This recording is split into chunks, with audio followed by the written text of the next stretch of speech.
Nah, kelanjutannya di episode 2 ini, Omar kembali menceritakan tentang ingatannya kepada Zulaikha. Tapi Zulaikha di sini curiga akan kembali ingatan lagi.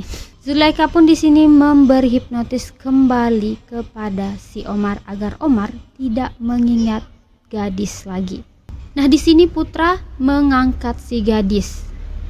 Dia membawanya pergi keluar dari goa itu dan membawanya ke sebuah tempat di mana Putra merasa aman. Di adegan ini gadis sudah tersadar dari pingsannya. Di sini gadis pun tersadar dan bertanya mengapa dia ada di situ. Gadis menanyakan kepada Putra, apakah kejadian yang terjadi padanya di goa itu ada kaitannya dengan hilangnya Galang saudara kembarnya. Tapi Putra di sini mengatakan dia tidak tahu apakah ada sangkutannya atau tidak. Putra kembali menenangkan gadis agar gadis merasa tenang dan tidak terlalu memikirkan tentang Galang. Nah, di sini gadis kembali mengingat kejadian di goa itu dan menanyakan kujang yang dipegang si gadis. Putra pun membuka tasnya dan melihatkan kujang itu. Gadis pun mengatakan kepada Putra agar membuang kujang itu karena dia takut. Tapi Putra menolaknya karena Putra yakin suatu saat benda itu akan bermanfaat.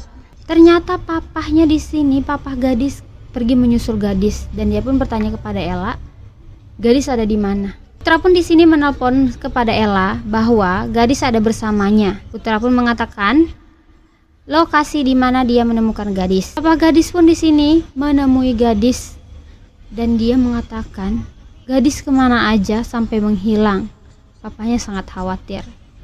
Gadis mengatakan dia itu lagi mencari Galang sendirian karena dia sangat khawatir dan dia yakin Galang itu masih hidup. Papanya pun membawa gadis untuk pulang ke tempat penginapan. Tim SAR di sini tim SAR kembali melakukan pencarian, tapi pencarian mereka belum membuahkan hasil. Nah, di penginapan itu mereka teman-temannya meminta maaf kepada ayahnya Galang dan gadis karena mereka gagal menjaga Galang. Papa Galang di sini memutuskan untuk pergi mencari Galang sendiri tanpa mengikutkan gadis dan teman-temannya. Gadis memberi saran kepada papahnya agar papahnya tidak pergi mencari Galang sendirian karena cuaca memang lagi sedang buruk saat itu. Tapi ayahnya tetap kekeh ingin mencari Galang sendirian. Nah, pada saat papahnya mencari di pantai itu, dia melihat sosok Galang di pinggir pantai. Papahnya pun terus memanggil-manggil namanya, tapi Galang sama sekali tidak berhenti dan terus saja berjalan. Dan akhirnya sosok yang menyerupai Galang itu melihat dan berhenti melihat ke arah papahnya. Papahnya pun bertanya kepada sosok itu, kenapa dia tiba-tiba sosok Raden Arya muncul di hadapannya Papa Galang. Tapi Papa Galang ini nggak tahu bahwa Raden Arya itu siapa. Raden Arya mengatakan bahwa sosok itu bukanlah anaknya, tapi hanya tipu daya jin saja. Raden Arya pun mengeluarkan kekuatannya dan tiba saja sosok yang menyerupai Galang itu menghilang.